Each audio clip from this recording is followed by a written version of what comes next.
வாங்க உளுத்த வடை போடலாம். நான் முன்னாடி வீடியோ எடுத்தேன், அது ஒழுங்காக வரல. அதான் வெங்காயம்லாம் அதிலே போட்டேன். எப்பயுமே வடை மாவு அரைச்சிட்டு வெங்காயம், கருவேப்பிலை, கொஞ்சம் முருங்கைக்கீரையும் சேர்த்துக்குங்க. சூப்பராக இருக்கும், ஹெல்த்தியாகவும் இருக்கும். முருங்கைக்கீரை போட்டு நான் பச்சை மிளகா போட மாட்டேன். எங்கள் பாப்பா கடிச்சுப்பாங்கன்ட்டு நான் லைட்டாக காரத்தூள் போட்டிருக்கேன். பெருங்காயம், அது பாப்பாவுக்கு செரிக்குன்றதுக்காக பெருங்காயம் போட்டிருக்கேன். பெருங்காயம், கொஞ்சம் உப்பு போட்டுக்குங்க தேவையான அளவுக்கு. கூட 2 டீஸ்பூன் அரிசி மாவு போட்டுக்குங்க. அப்படின்னா எண்ணெய் குடிக்காது, எண்ணெய் அதிகமாக இழுக்காது.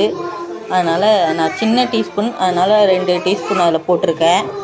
போட்டு பிசைஞ்சி நல்லா எல்லாம் ஒன்று கூட பிசைங்க. பிசைஞ்சாச்சு. எண்ணெய் சைடில் நான் காய வச்சுட்டேன். கூட தண்ணி தொட்டுக்குங்க. தண்ணி தொட்டு வடை போட்டிங்கன்னா உங்கள் கையில் ஒட்டாது. அதுக்காக தான் நான் கூட தண்ணி வச்சுருக்கேன்.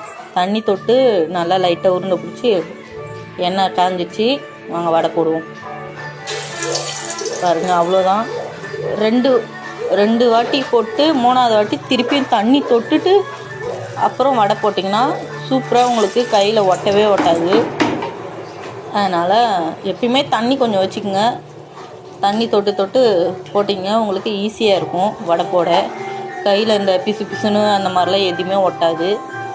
நீங்கள் அழகாக போடலாம்.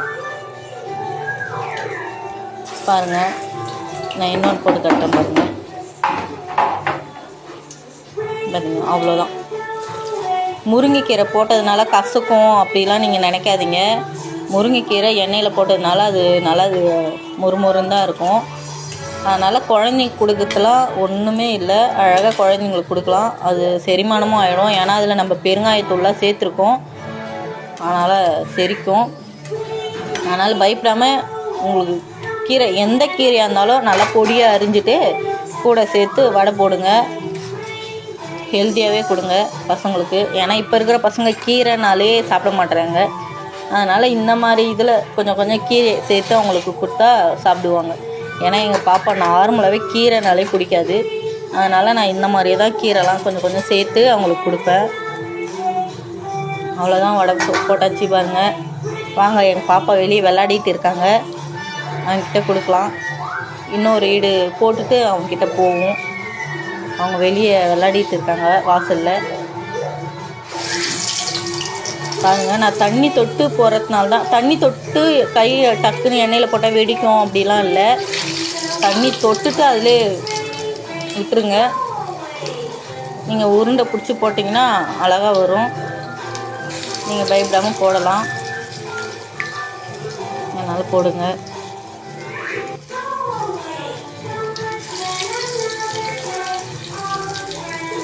எங்கள் பாப்பா பொம்மை படத்தை போட்டு வெளியில் போய் விளையாடிட்டு இருக்காங்க. அது பற்றியும் இங்கே ஃபஸ்ட் எய்டு போட்ட வடை லைட்டாக ஆறிட்டு இருக்கும். எடுத்துக்கோ, லைட்டாக தான் இருக்கும். நான் அந்த அளவுக்கு பிச்சு இருக்குது. பாப்பா என்ன சொல்கிறாங்க பார்ப்போம். சுட்டுருச்சு அவங்களுக்கு. நீங்கள் அவங்க லைட்டாக சாப்பிட்டு எப்படி இருக்கான்னு சொல்லுங்கள். எப்படி இருக்கு? நல்லா இது சூப்பராக இருக்காங்க. ஆனால் லைட்டாக அது சூடாக கதங்க தான். ஆனால் லைட்டாக அவங்களுக்கு சுடுது. ஆனால் தான் கொஞ்சமாக கடிக்கிறாங்க.